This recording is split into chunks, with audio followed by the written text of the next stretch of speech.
Norwegian robotics company AutoStore appears to have wowed the street in the lead up to its IPO. AutoStore said today it has priced its IPO at the top of its targeted range, valuing the company at about $12.4 billion. It's not hard to understand the investor enthusiasm. AutoStore is a major player in warehouse automation technology at a time where companies are aggressively growing online and need tech like this to compete. Joining us for more on the company is AutoStore President and CEO Carl Lier. Carl, good to see you this morning here. Congrats on the debut.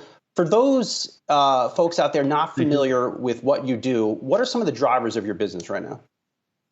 Well, we are a robotics company in the automatic robotics business. So we automate warehouses, among others, and we see after the pandemic that the growth in e-commerce really has accelerated this business.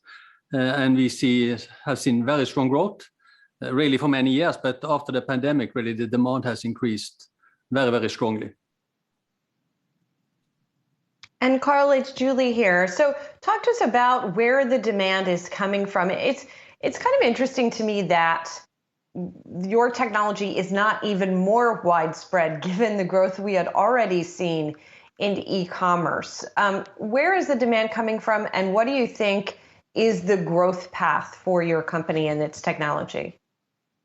Well, we are in the ASRS business, and this market is primarily manual operation today. We say that 15% of the market is penetrated with automation.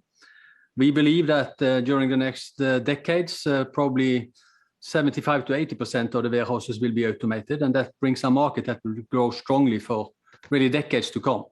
And in addition, our product is very strongly linked with e-commerce. 70% of our customers are into e-commerce.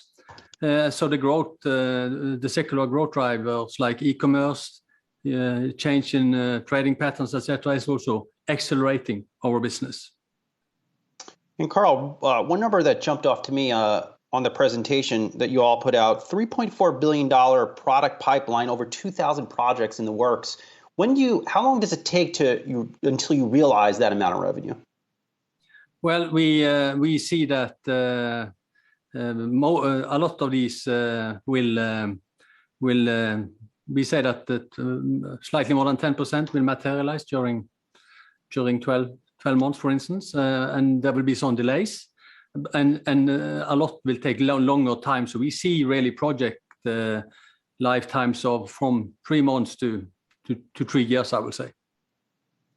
Hey, Carl, Brian Chung here. This is a bit of a silly question, but obviously there's a shortage of auto parts out there. This is kind of in line with just the broad supply chain issues in many other industries as well. But does that affect your ability to source the parts that you use to build up your factories? Obviously, with this IPO, you're building up capital. I imagine you're using that for a growth strategy to maybe increase what you've got going on here.